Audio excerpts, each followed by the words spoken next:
the fear, that's the problem for a lot of people, is the fear associated with things, which is not the actual bodily sensation.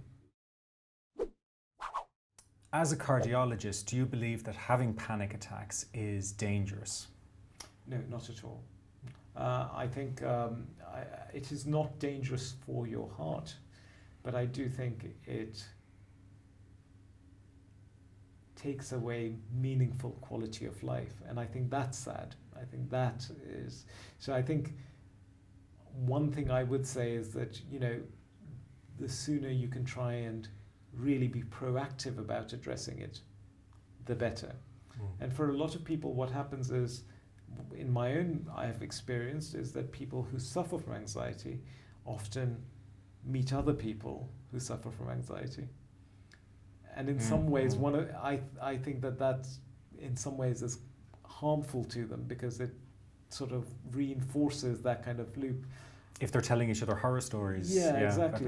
There is, you know, and I think what you have to do is then come out of that comfort zone and say, okay, well, I'm going to address this, and I'm going to maybe hang around with people who don't suffer from anxiety, because then that rubs off, that, you know, attitude to life rubs off, and hopefully that allows them a different outlook where not everything is scary and heavy. But from a heart perspective, if I talk purely of the heart, no, I don't think there's any danger from panic attacks. I think it's a really good point. What you're saying, the danger is the loss of freedom, the loss of quality of life, the loss of the most important thing. And not to be worried about the physical side of it, you know, what wear and tear it might be having, but the sad part you're saying is that, you know, you might lose out those precious years of your life. I mean, if we think about it, our bodies, you know, there's so many other sensations we experience on a daily basis. People live with migraines, people live with earaches, people live with dental ache, you know. We don't get worried about that. Yeah. We put our bodies through so much. We go to the gym and we go for long runs, and all our bodies ache, and that's all. We take that and we think, oh, well, that's okay, because, you know, I can explain that. But actually, if the physical sensation is probably worse than the occasional panic attack, or, you know, do you know what I mean? It's the fear, that's the problem for a lot of people, is the fear associated with things, which is not the actual bodily sensation. Yeah.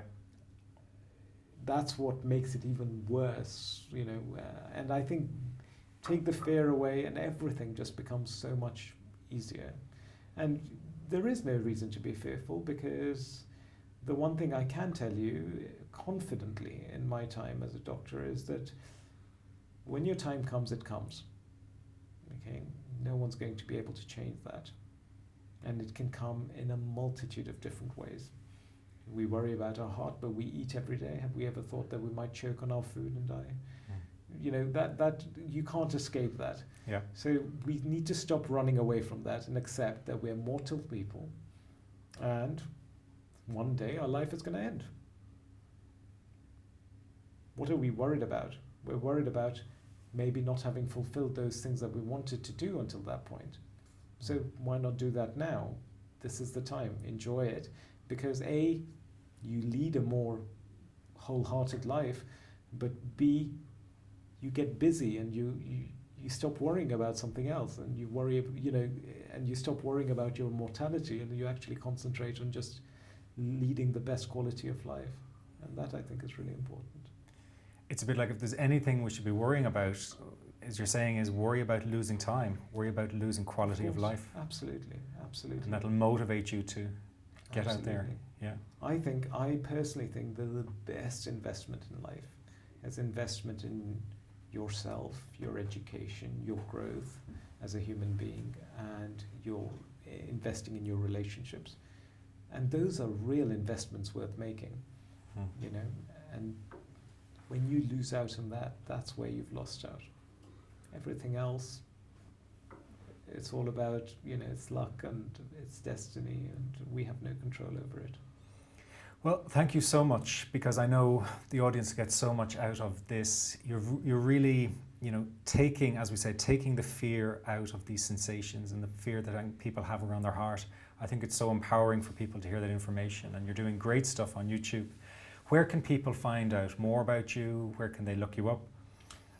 Well, I have a YouTube channel called Your Cardiology, and I have a Facebook page, and I don't know how to get to it, but if you type in yourcardiology@gmail.com, Yeah. in the Facebook search bar, it comes up. And I try and do sort of free live chats for people who are worried about their heart health once a week. So anyone can come and they can ask me anything they like, and I try and answer it if I can. And then I try and put out some videos just about heart conditions, but they're largely designed just to try and take the fear away about, you know, numbers, and they're designed to try and encourage people to live life fearlessly and not worry so much about their heart. Great. Well, thank you very much. Thank you. Thank you for having me.